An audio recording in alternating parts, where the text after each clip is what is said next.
35 years to the city of Bayonne. That's The okay. pilots will pay $516 million. Thank you.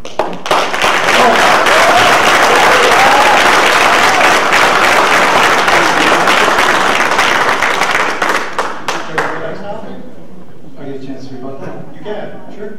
Go ahead. The mayor talks about past administration, and I wasn't the mayor. I don't know if he's aware of that. But he talks about one-shot deals.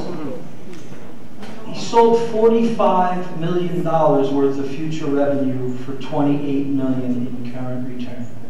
$45 million and received 28. Now, And I don't know if that's a good deal. 30 seconds or so. Is it up? Yeah. I don't know if that's a good deal. I don't. In my house, it's not. So the one-shot deals didn't end. They did not. And I hear a lot of wood and could and should. Okay, I'd like 30 seconds. Well, the mayor asked for the rebut first, so. That's right. And prior to that, we sold the most lucrative piece of property on the military ocean terminal to the Port Authority, who doesn't pay taxes.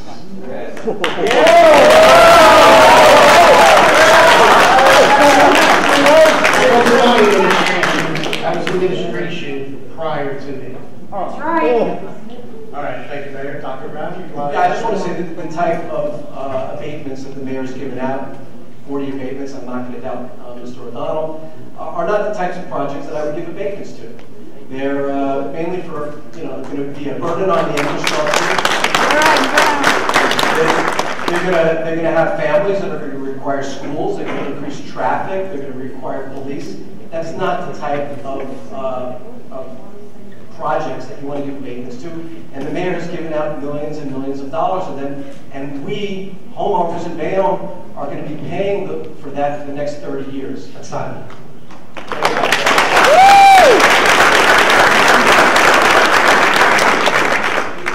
All right, gentlemen, so you read my mind. We're going to be talking about infrastructure now. So we're going to start with Jason O'Donnell this time. And the question is, can the city's infrastructure handle the influx of new residents and commuters that will come as a result of the current developments, and why or why not? So let's talk about that, commuters and handling them. I don't think the mayor has a plan. The fact that you would talk about bringing a gondola from Staten Island that would drop 3,000 people on a light rail, and anybody here who rides the light rail knows that we can barely hold another 150 to 200 people, clearly doesn't have a plan. We need to look no further than what happened last winter with our water pipes. How many water lines broke this winter? Now the question becomes, add 8,000 more, 9,000, 10,000 more people to the city of Bayonne, and what happens? Who's going to pay for that infrastructure? Here's the other thing. I don't know if any of you folks got stuck in traffic on the way here, but Bayonne is plagued by traffic. And adding more cars is not a solution. One just needs to stand on Avenue E in the morning at 7:30 and see what we've done to people's commuting times. See what's happened. That's not going to get any better. And the truck traffic from the new warehouse is certainly going to add to that.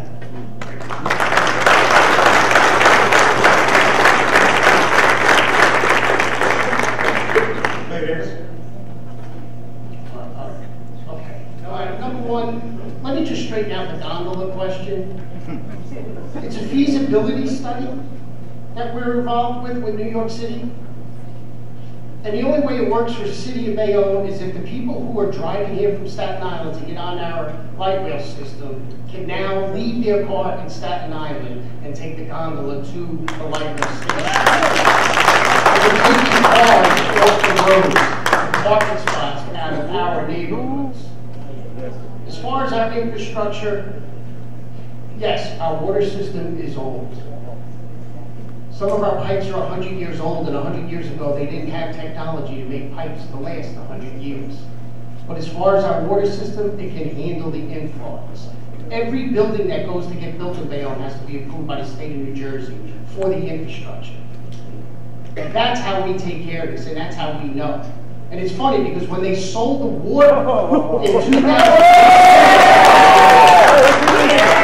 sold water in 2013, 2013, they promised, back then, they were paying $20 million. Time. They promised they would pay them $26 million in 2015.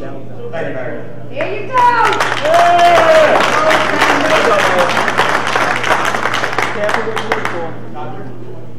I think our infrastructure can handle an increase in residents. I think we have enough water, we have enough storage. The problem is that, you know, with the fiscal spending that we're doing, there's not enough in reserve to do infrastructure repairs, which we may need and have a fund for. The mayor relies on handouts from the government to repair broken sewage and things like that. We should have enough in reserve just in case we need something for infrastructure repairs.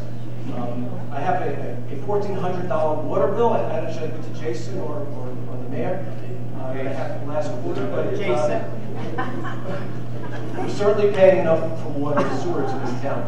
As for police and fire, I think we need to grow into our police and fire department. I think we have enough police and fire department to handle any kind of inflow of residents.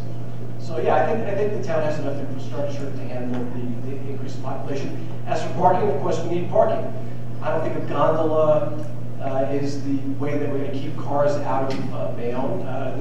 Right at the base of where the gondola would be is a proposed space that Time, Doctor. That two-story buildings are going to be. We could use that for parking in the meantime. Time.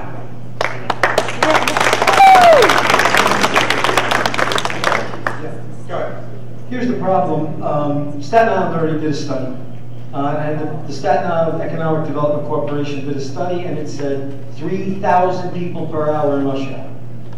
Had the mayor read that, he would have saved $10,000. Let me say that again. $10,000.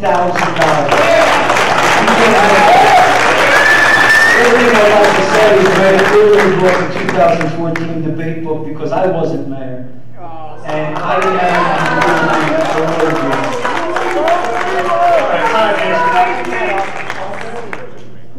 First of all, you were the mayor's right hand man. Gentlemen, it's a feasibility study that New York City wants to do with us. It costs $220,000 to do this study. We were obligated for $10,000. If it's a way to make cars come off our streets and stop parking in our neighborhoods, then I will look at it. There you go! If you want to talk about parking and traffic and things like that, we have to look at the projects that the mayor's proposed for the waterfront. We're talking about bringing in a 90-acre industrial warehouse instead of a beautiful office building and luxury apartments, which is going to overflow our roads with traffic, trucks, congestion, and 3,000 people, low-income, low-wage earners coming in from God knows where to work in an industrial warehouse. I just don't see us handling traffic. It takes me 20, 25 minutes getting in and out of the 14A interchange when I want to leave town or come back into town. Time. Thank you.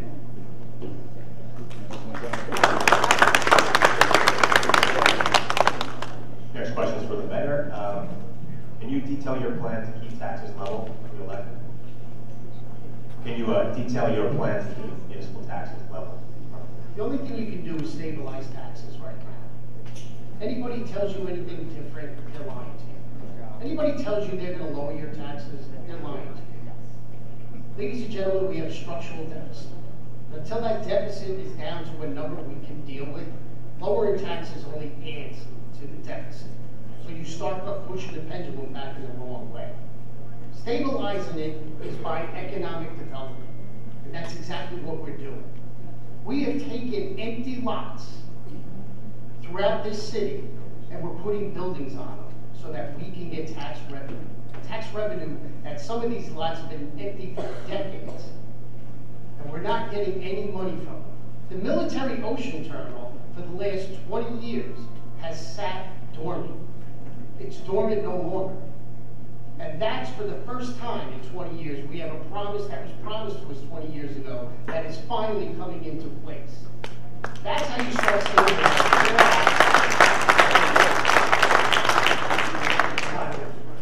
Yeah, I just want to say that structural deficit is just another way of saying fiscal mismanagement. Over many years.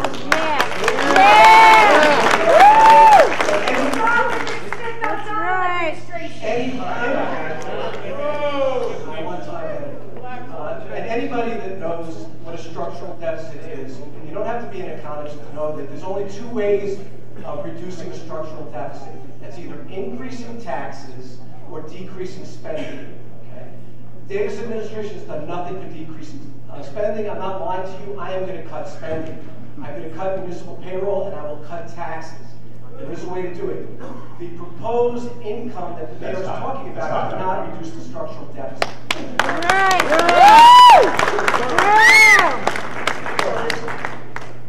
So, well, I agree with the mayor that anyone who says they can lower taxes is probably just pulling your leg. But I have a question. We still don't have a city council budget. We don't have a budget for this year. So we don't know what the tax increase is going to be. The mayor talks about fiscal responsibility. From court documents, in his first year, he hired over 100 new employees. It's undisputable. They're all here. Undisputable. So we cannot... 30 seconds. So, yeah, it's not a rebuttal yet. So we can't cry that we're broke and then go on a spending spree and hire and hire and hire. And that is a fact. We have to get our fiscal house in order, and we have to have an adult conversation because the taxpayers can no longer afford it. Like when is it enough? hire. When is it enough? It's election year, no tax rate. When is it enough? When is it enough? Guys, real quick, if we could just please have no yelling out. I know everyone's very passionate about this race, but if we could try to keep it semi-cordial, that would be great. Thank you.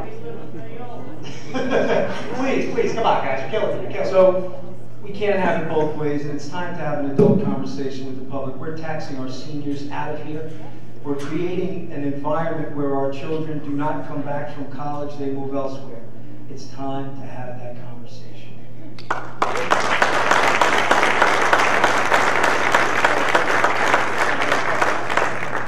Ready for the next topic? You good? 100 hirees, most of them are cops and firemen and crossing guards and meter maids. We have basically the same amount of cops and firemen and city workers, roughly within a 20 person margin. Thank you. Anything else? That's factually incorrect, but I'd like to have the paperwork with me tonight, but when you open something with the city of Bayonne, you have to wait 30 days now to get back to it. So I will provide that in the coming days when we receive that, but it was symbolic of the candidate Davis who complained about the nepotism of the last administration, and his first hire was his out-of-town nephew. So first hire he made. Hey, Andrew. Proud. So, Qualified. let's talk about that. Yeah, they rebut Can I that. talk about it? Yes. Ladies and gentlemen, it was a chief of staff. It is the most personal person a mayor will have next to that. He's my nephew, and he was a councilman in Roselle Park. Violation of the city ordinance. Violation of the city ordinance. Just like your signs. All right, come on. So, all right, we're going to move on. Now,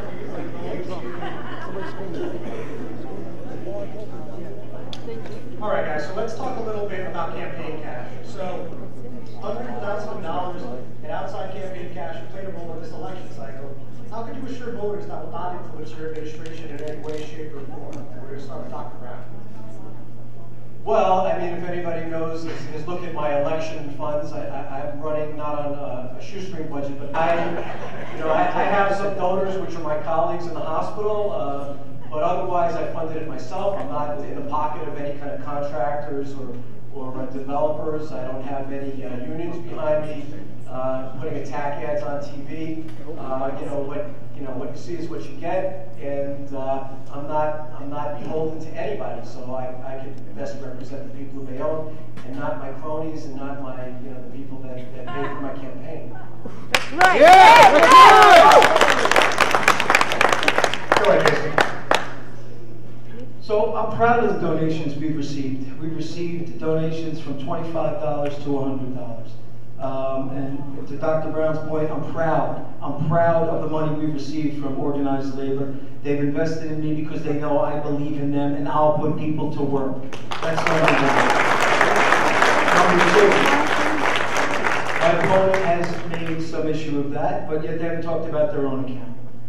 $13,000 checks, totals over $100,000 from developers. The very developers that are getting 40-year pilots and tax breaks here in the city. Look, the mayor ran 4 years ago, and a prominent law firm in the state of New Jersey ran a PAC, and they spent hundreds of thousands of dollars to see him get elected. And most of the work that's been done has been done by that law firm. You do the math, guys. My elect is complete. You can look at it, and I stand by every donation we've received.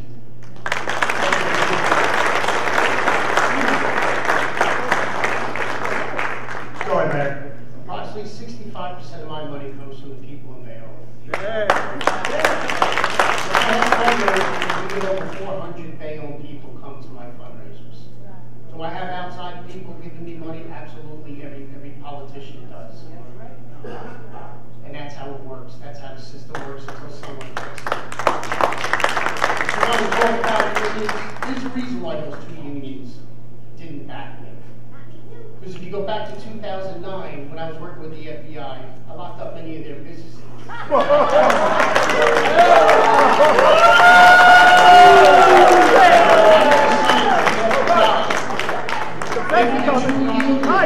Where many of them were arrested for corruption in their own unions.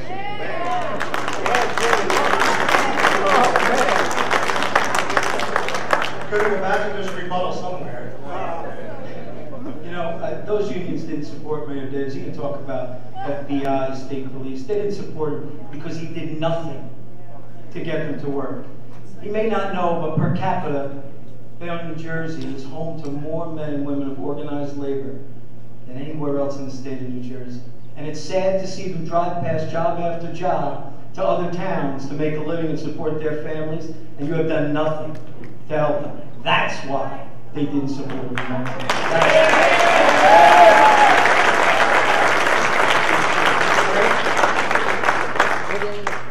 And that's why when we did the groundbreaking for Costco, I took a picture with the operating engineer, who is a union operating engineer.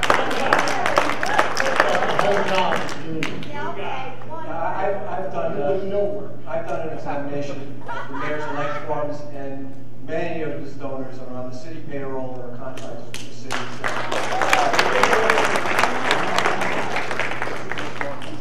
Thanks, gentlemen. Corey, take it away. This question is for Mr. O'Donnell. What is your opinion of crime in the city, and how do you plan on curtailing some of the petty crime in the city? So, my opinion of crime, and we have police officers here, I think they do a great job. But we have crime, and we've tried to cover it up in terms of denying it. We need to look no further than what happened on Halloween when people were just taking their kids trick-or-treating. Can anybody explain that to me? What about the gang? We had a daytime shooting at 3 o'clock in a playground where my son frequents, on First Street. Let him talk. That was on Facebook and social media denied. We had a 2 p.m. shooting on 20th Street and Avenue C. These aren't things that we should accept. The mayor's going to say we're the 7th or 9th safest city, but he's not going to quote the FBI on that again because that's not an FBI statistic. That's not a New Jersey State Police statistic. That was released by a for-profit home security company. Let me ask you folks, do you feel safer today? Yeah. Well, ask that to the woman who got pistol whipped and robbed on 18th Street and Avenue What Way about the at failure? 11:30 at There was night. no police At report 11:30 on. at night. So, to your question, no, I think we can do better. We always can do better. The solution, though, is not to tell people to lock their doors when we have a rash of What about the horror. gangs? Yeah.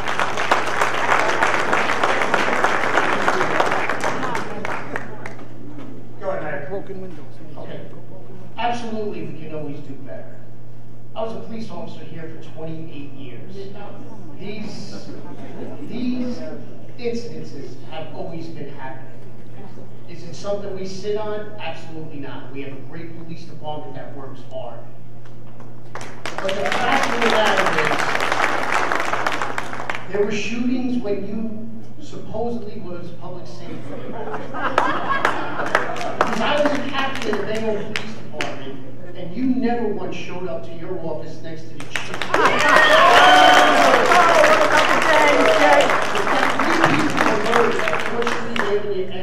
In one house, in one shooting. So don't use crime and don't use victims. Ladies and gentlemen, we all have to work together to make this a better city.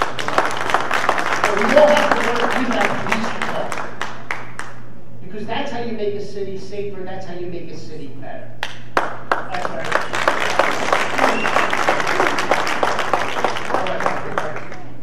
I think Bayonne is a relatively safe community. I mean, in certain surveys, it's like ranked 7th safest among 35 cities our size.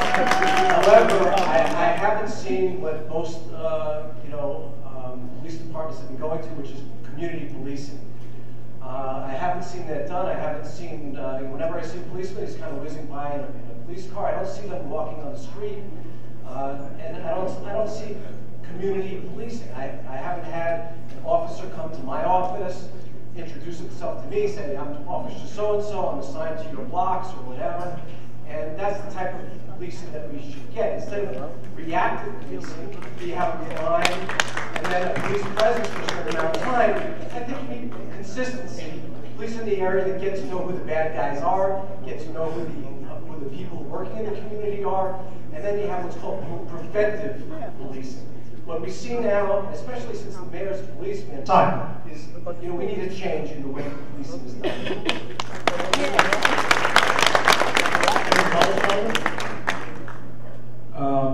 I find it disturbing that daytime shootings are something that the mayor can say happened all the time or have happened in the past. I don't remember any. And in terms of the tragic murders in the domestic violence incident on Avenue A and 4th Street, and I was there, to make light of that, it's disturbing. It really is disturbing. We will get what we're willing to accept. And if you're willing to accept daytime shootings at playgrounds on Avenue C and 20th Street and say it's always happened. Time, Jason. That's All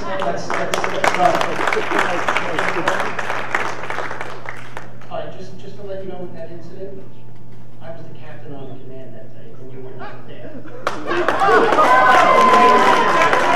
So, I was there. You can go back and look at the reports.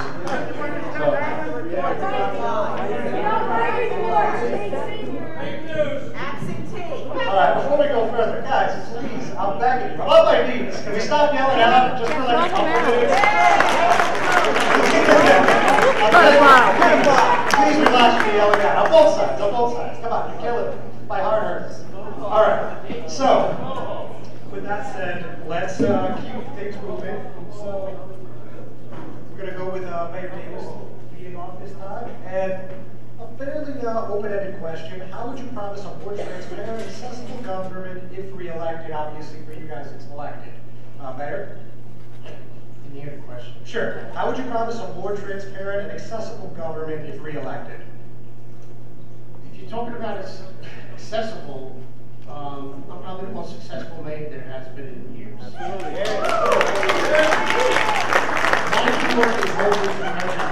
I have seen more people in the mayor's office that live in the city of Bayonne than probably any other mayor. I see hundreds of people every month. They've all over my schedule. And that don't include the people that come to the office who just want to come in and see me. And they want to come in, they want to talk about problems, they want to come in and talk about personal things, and they want to talk about things they like going on in Bayonne or things they'd like to see going on in Bayonne. I am the most open-ended an easygoing person you will ever meet when it comes to something like that, especially when it comes to being the mayor.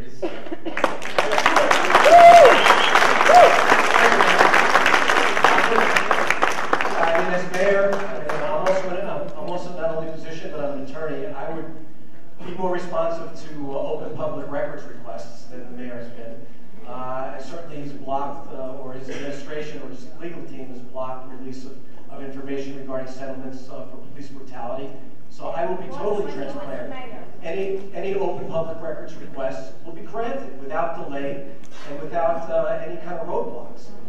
In terms of in terms of being accessible, I see hundreds of people every day. They tell me their medical problems, but not only do they tell me their medical problems, they tell me all the problems with Bayonne. Okay? I hear these problems all day. So in terms of accessibility, I'm personally accessible also. Thank you, Good doctor at that. So the first thing we're going to do is comply with the law. And the Oprah law is pretty clear. This administration has not done that. Routine Oprahs take 30 days. Things that you can click a button and print take 30 days. We're going to put everything on the website. People shouldn't have to come to City Hall and file Oprahs and argue with the law director or the clerk. We're going to put it on the website and be open and honest. But let's be for real. This administration spent taxpayer dollars to hide a settlement. Fact. They spent taxpayer your money to hide a settlement. And the mayor was quoted as saying, well, nobody came and asked me. I saw the interview, and the mayor said, although it was in the paper dozens of times, he doesn't read the paper. He had no idea that his own lawyers and city clerk were in court, Superior Court, Appeals Court, had no idea. We have blocked information that is rightly ours, and we have spent our own money doing it. We have to stop this. People can no longer afford it. We're driving people out of the town.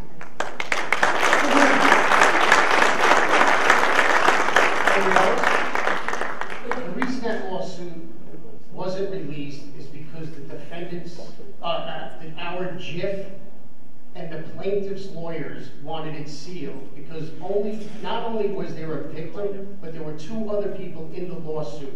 One was underage and one was of special needs. So they were looking to have it sealed.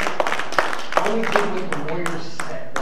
As far as reading the papers, no, ladies and gentlemen, I've said it before, Corey's going to yell at me later, but I don't read the Jersey Journal. That's right. So it's a simple answer.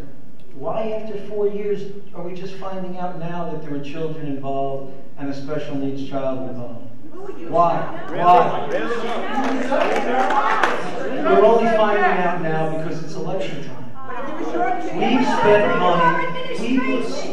money, our money, to hide what is rightfully ours. Guys, come on. We've spent taxpayer dollars to block that information. And you could redact certain information. There's no reason why the request couldn't have been granted. I'm for transparency. I will release records when they're requested. Thanks, Doctor. All right, go ahead, Corey. This question is for Dr. Brown. How would you describe the condition of Broadway, and how would you improve Broadway if left?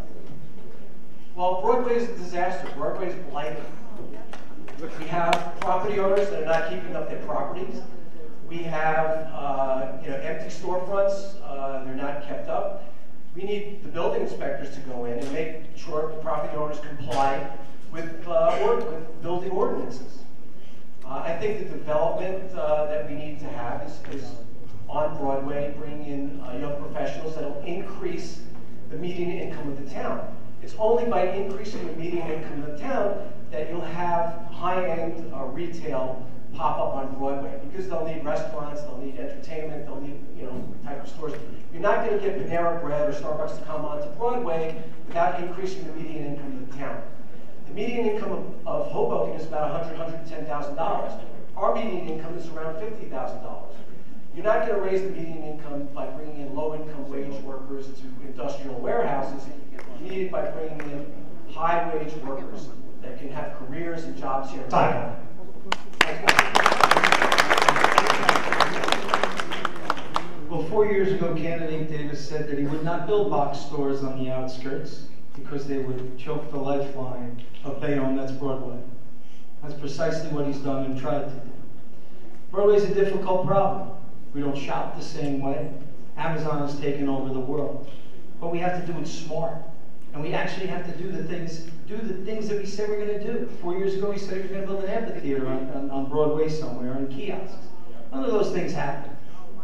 We need to put residents on top of the stores so that they can walk down and shop in those places. The formula is easy. We just look at other places that are having success, such as Hoboken and Red Bank and places like that. But we have to be bold. We absolutely have to be bold and make changes. One of the things I'd like to do after 8 o'clock is shut Broadway down in certain sections and make it a pedestrian walk. It's worked in other places to get people out on the street. If we don't do that, Broadway will continue to deteriorate. And there's nothing any of us can do about it. Time, Jason.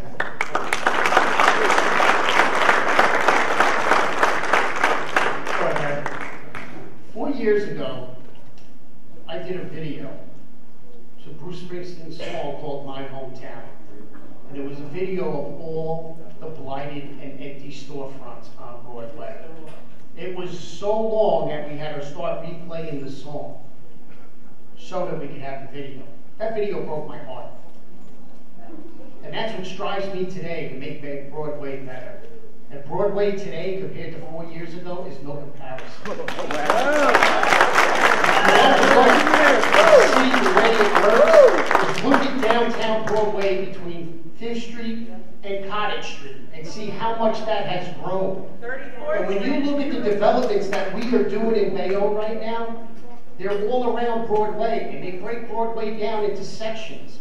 And the people living in them buildings, where do you think they're going to go? They're going to go to Broadway. That's how you fix your Main Street USA after it's gone to the mall. That's exactly what I'm saying. Sorry, Mayor. I don't know what Broadway the mayor has been walking down or he saw these.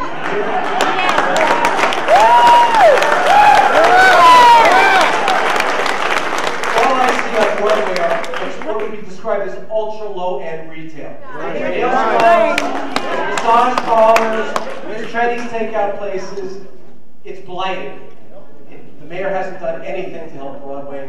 4 years, nothing. Broadway still continues to be a blighted avenue, and it needs to come back, and we're not going to do it on the path that we're doing it.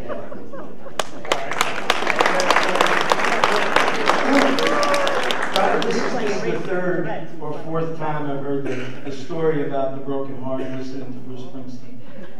I was born and raised in the city of Bayonne and never left. I've shopped on Broadway my whole life, but for some 14, 16 years when you lived in Broadway, it certainly didn't break your heart. So I just don't know that you're that committed to fixing Broadway. It's already done. Yeah, I did, ladies and gentlemen. That's the big secret. I lived in Broadway for 11 years. It's no secret. And I moved out here in 2000. Okay? And I didn't leave the Bayonne Police Department after 20 years to go work for a lobbyist firm down the street. I stayed here for 28 years. Even when I lived in Broadway, I was here every single day, and I owned businesses in town. And I was here every single day protecting the people that live in this city. So, again, a lot of things we talked about. I've never been a lobbyist. I've worked for a lobbying firm.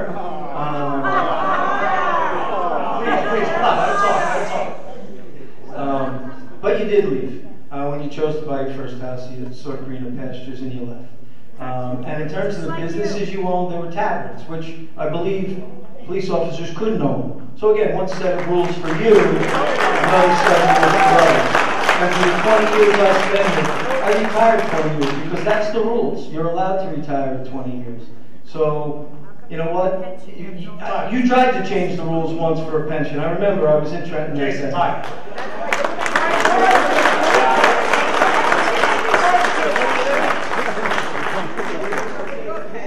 All right, so we're going to start with Jason on this one, and then we'll get to the audience questions after this, but this is an important one. What's your overall short-term and long-term vision for the former military ocean terminal?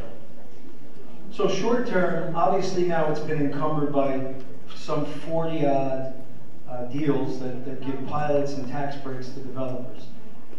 Short-term, we have to figure out a way to get people working off those. Long-term, look, I'd like to encourage office buildings so that people can come here and work. Look, downtown Jersey City has office buildings, and that's what supplied the need for residential.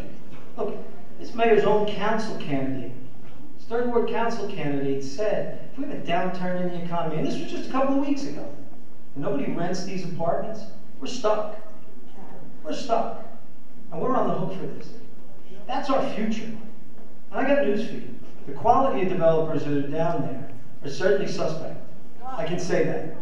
When somebody buys 4 acres of land for $500,000 an acre, 4 acres for $500,000 an acre. Think about that. That's a fire sale. That was a giveaway. Time.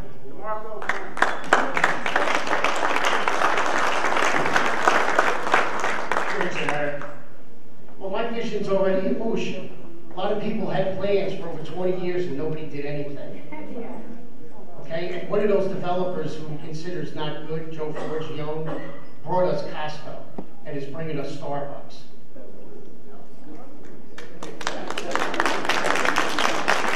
Three of the developers that are down there, I inherited, because some of them were given the development project back in 2004 and 2006, and yet we collected no money from them.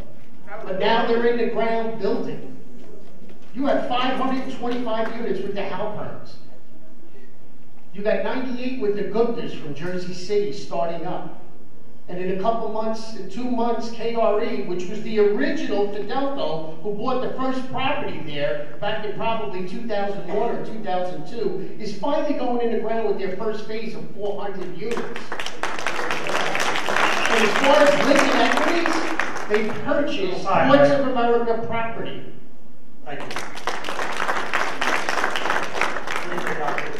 Yeah, I think the mayor has set us on a course for future disaster with his development. And I'll say that. My vision would be for high-rise office buildings and hotels and things like that would have provided careers for people. What you're going to get now is a 90-acre industrial warehouse where truck traffic and 3,000 low-skilled industrial warehouse employees are going to be coming in and out of Bayonne.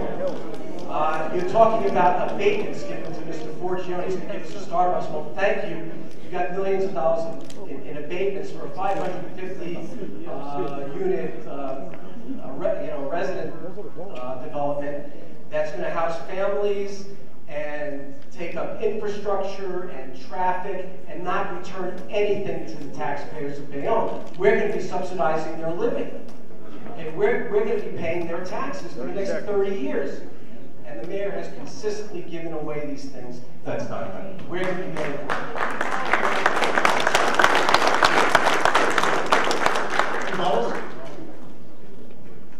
So, I'm not opposed to the Costco. I get it. But you're going to put a Costco in the middle of high-end luxury housing. Who's going to live there? Next to gas pumps with trucks filling with diesel? You're gonna spend $3,000 a month to live outside of Costco? Really? It's poor planning. It's absolutely poor planning. And to Dr. Brown's point, the warehouse is not going to bring us the jobs that people can support their families on. What it will bring us is truck traffic. And if anybody takes the turnpike every morning, they will feel it.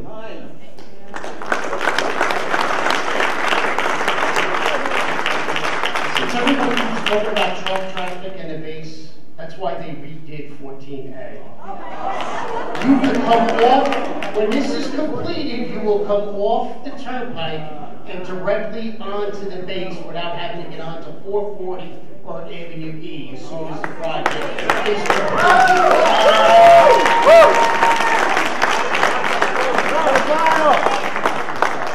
I just want to clarify a point.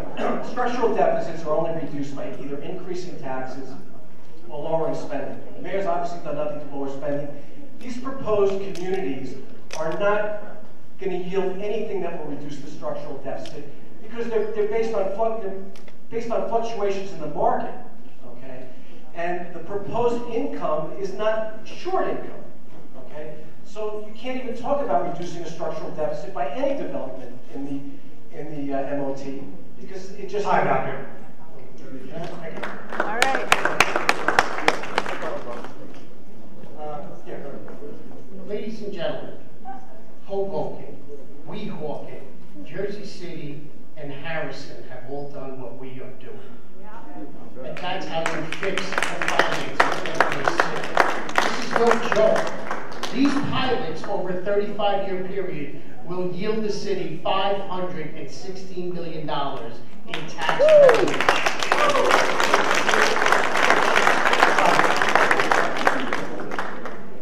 That's a complete pipe dream, and it's always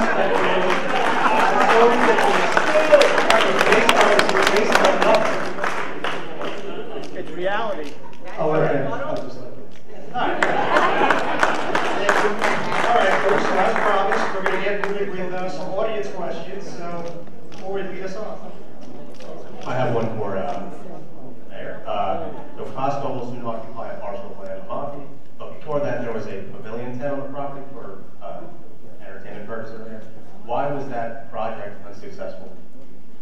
It was unsuccessful for one thing because it was supposed to be a temporary project. It was a, listen, when I came in, there was lawsuits on the base, and there could not be any development on the base because of the lawsuits. So what I did was look at the property and say, how can we make some money on this while we're sitting here waiting to settle the lawsuits, which are generated by the Port Authority land sale. So what we did, when you look at it, actually, if you see the sign down there, if you drive down the base and you see the cruise port sign, the triangle sign, you know, we get $36,000 a year for having that sign there, which we never had. So what happened with the pavilion was that it took them way too long to build it. And it was a little more, what didn't you understand about temporary? So that's why it never really got off the ground. But it was something that we were just trying to get money. You're looking at vacant land, I'm tired of looking at vacant land all the time. How can we make some money off of it until we can settle these lawsuits and then start developing it? That's all that was. Thank you.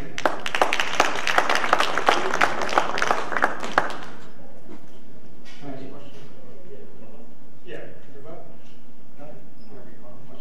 So, the tent, I have a contract right here with Medical Tourism TV.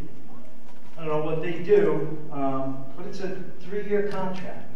It calls for $5,000 a month for 5 months each year, and 1% of the gross revenues that are taken in for events. Mayor, do you have any idea how much money we brought in over that time as the landlords of that property? Probably about $15,000. $15,000. So rudimentary math says somebody owes us money, correct? No, because the leases were for 1 year at a time, and we canceled it when Howard Lee was actually buying the property. And for the first year, it took them over a year to build the tent. So the first year was lost. So then the second year, I think they ran maybe 2 or 3 functions, and that was about it. But ladies and gentlemen, we lost no money. It didn't cost the city anything. According to building permits, it cost about $800,000 to erect. Who paid for that? Who paid for that? The host 8 events. The city of Bayonne did not pay. But the city of Bayonne didn't know Yeah, what was yeah, doing let's, that? The city of please. Bayonne did not pay one penny.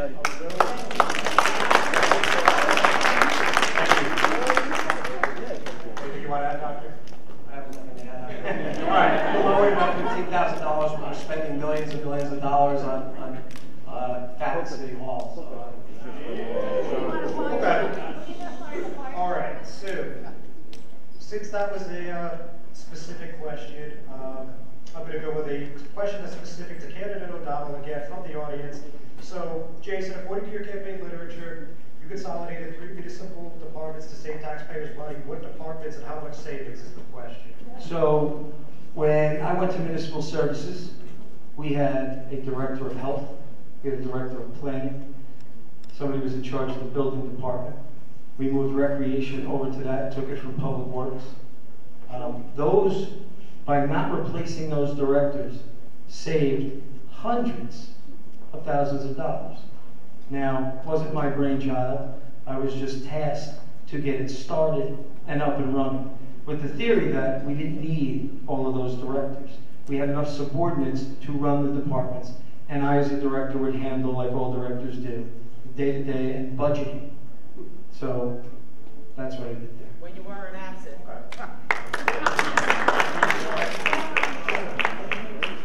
Anything to add, gentlemen? No. Okay. Go ahead. I have a reader question, it's not very specific. Start with Dr. Perez.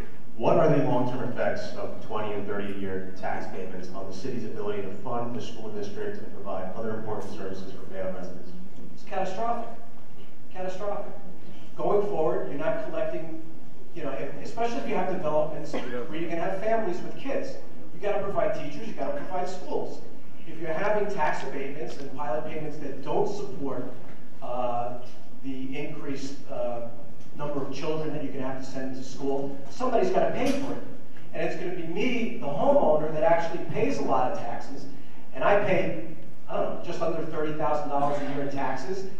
Half of that, or almost half of that, 40-something% of it goes to the school and the Board of Education. There's also a lot of fat in the Board of Education that needs to be cut. But still, when you're giving abatements, 20, 30-year abatements, the schools are going to be shortchanged.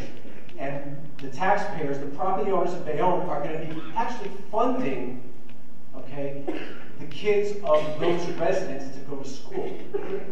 And it's going to be very burdensome. It's going to be catastrophic going forward. Thanks, Doctor. To the doctor's point, the effects are going to be catastrophic. 30-year pilots. The next 3 decades, we will shortchange our children's education. The next 3 decades, think about that. And only on the last few pilots has this administration sought to give 5% of those monies brought in. Now, we can't cry that we're shorted every year by the state when we're doing it to ourselves. And think about that. Anybody who thinks that these residences aren't going to have children to some degree, I'm not going to put a number on it. The fact of the matter is there will be children. And as a father of children that went to the Bayonne Public Schools, classes are getting crowded. Teachers don't have the resources. How do we continue to short them year after year after year for the sake of buildings, for the sake of development? It's irresponsible. Thanks, Jason.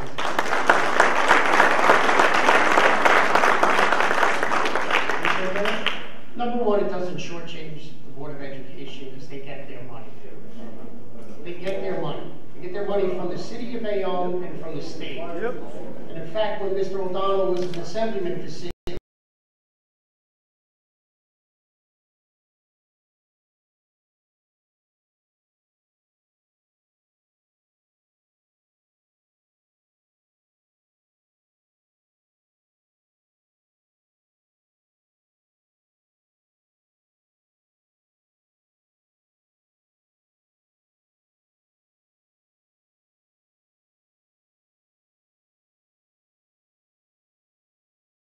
Your zoning boards and your planning boards.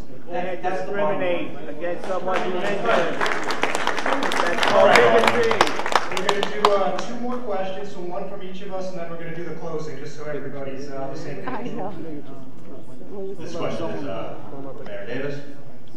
How do you expect people to continue to live here with property taxes rising and with no addition to affordable housing, with thousands of new units regular residents can't afford? okay. When I was elected, I told everybody that I was going to fix the city's financial woes, and that's what we are doing. But I also said, when I was elected, that I'm here for everybody that lives in the city. Not just the new people we're looking to bring in, but also the people who live here and call this home for their lifetime. Okay? We have, and we will, build affordable housing in Bayonne. We have $1.4 million in our affordable housing trust fund, and there's a lot more coming. And that money will be used to build affordable housing so that it doesn't fall on the taxpayer. The other thing I can tell you is, For the first time in 20 years, our housing authority has purchased property and will be building their first new senior housing project in Bayonne for the first time in 20 years.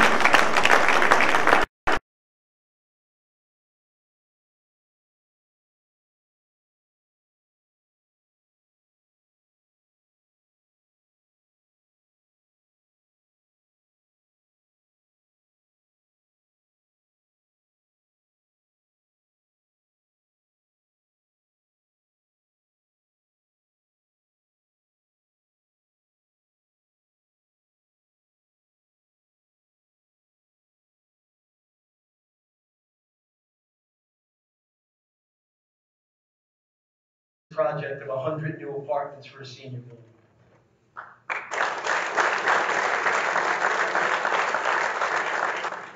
Just to let you know, the property was purchased by the Housing Authority in February.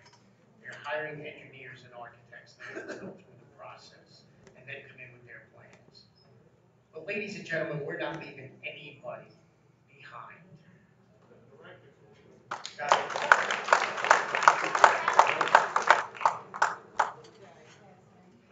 I get it. I get the catchphrase, not leaving anybody behind, but tell us how. Our seniors are getting priced out. There is no affordable housing on the horizon, Mayor. You said it yourself. You said it in the interview the other day. Zero. Read the pilot agreements. There's no requirement for affordable housing. How can you do that to the residents of the city of Bayonne? We're barely making it now. The reason these new buildings don't have any affordable housing in it is because we are way above the threshold for affordable housing for the city of Bayonne. With that being said, I will say it again, that I will not leave anyone behind. And that's why this building is going to get built.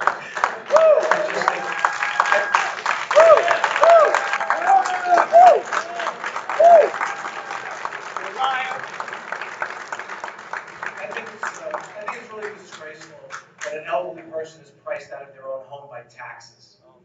And then after they have to sell their home, there's no affordable housing. They have to wait 2-3 years for senior housing. It's despicable. It's got to stop. It's not going to end. We keep electing the same type of tax and spend administrations. Thank you. All right, last one. So, this one is specifically for Jason O'Donnell again. Apparently now this question says, during the live interview with the Jersey Journal, you said you didn't know anything about the Dominic Lilo case as the public safety director. How is that possible? Didn't happen. Never. Corey was there. I never said that, by the way. Absolutely false. It was live, dude. Simple. You can produce it, but the question didn't come up, did it, Corey? Yes, it did. Then I didn't know anything about the case. We asked about the case. Said it was at the end of your How did you ask? term as It public certainly was safety discussed. Brought director. it up. No, hold on. What was that? The question specifically was, what is your opinion on these police brutality cases? Okay. What would you say? Different question. No, that's a different question. My position on the police brutality cases, they're abhorrent. They cost taxpayers dollars.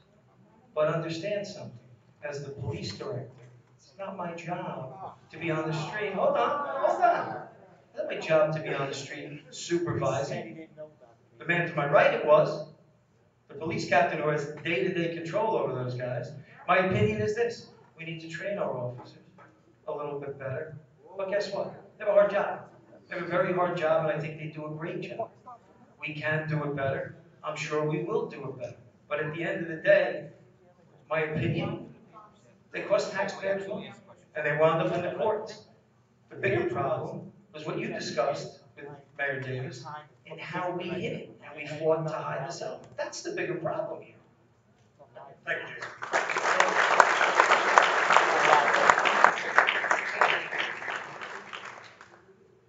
There was 4 or 5 police brutality lawsuits under Jason's tenure as Ladies and gentlemen, I can tell you today, since I took office, there hasn't been one. Zero.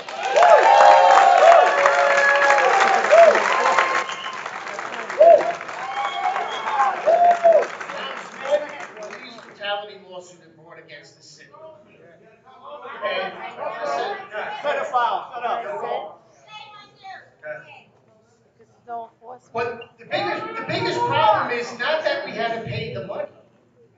It's about, or as they say, we were hiding it. No, we had to pay it. Because this is not Jason's fault, but that police officer was definitely out of line. And what he did was horrible. And you know what? We had to pay the money. But what we have done is stop it. Because I don't want that happening again. I don't think anybody sitting up here wants that to happen again. It's about us.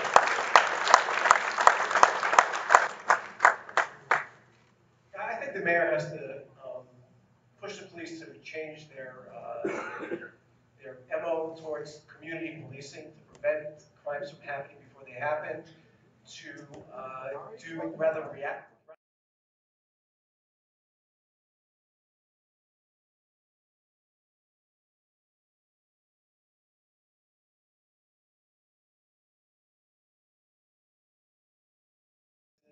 Happening. It's sort of like Donald Trump taking credit for no air crashes in the past few years.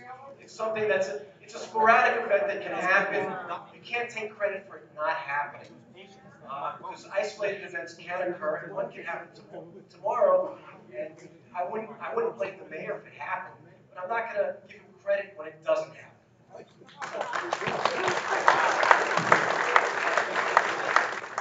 right, guys, you ready for closing? All right. So 1 minute each. Just tell us your thoughts on why you're the best candidate to be the next mayor of Bayonne. We'll start with Jason. We're going to go in reverse order this time. Ladies and gentlemen, I want to thank you all for attending tonight's debate. Events like these are important to raise public awareness about the issues that affect each and every one of us.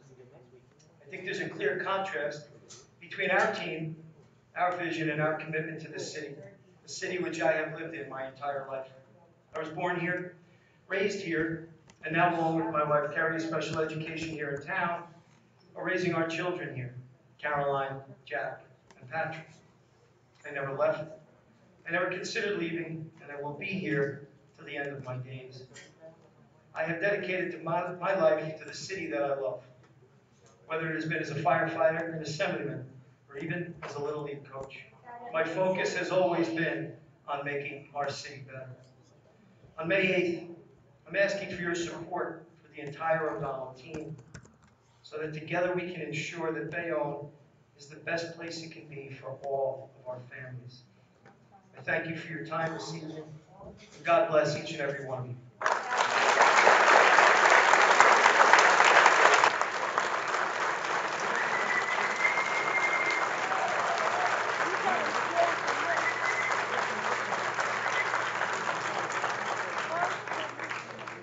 Thank you, Jason. Doctor, wrap it up for us. Okay, I just want to thank everybody for coming tonight. Certainly, John and Corey, thank you for moderating this event. I'd just like to tell everybody that I'm not a tax and spend, I will not be a tax and spend mayor like the administrations that have preceded us.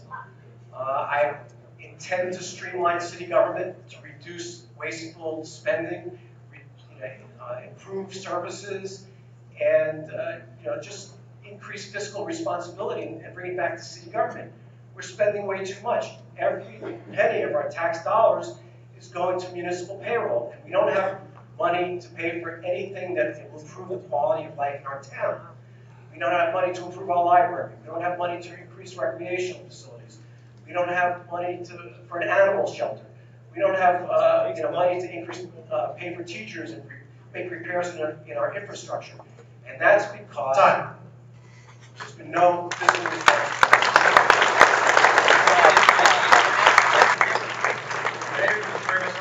I just want to thank everyone for being here. 4 years ago, Bayonne was decaying right before our eyes and on a path of financial ruin.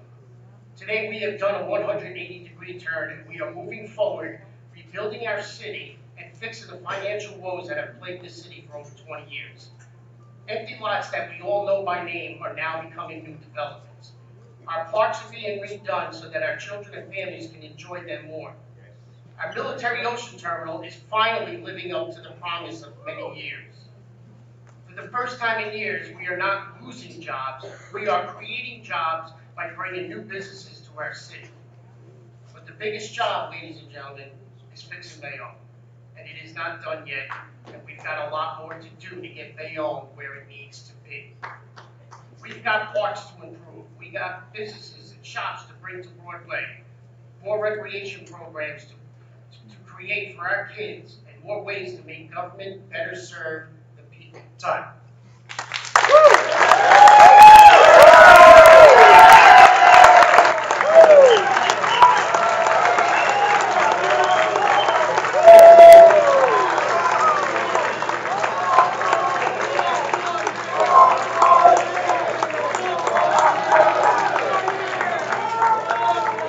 All right, guys, thanks for joining us. Let's get a round of applause for these three guys.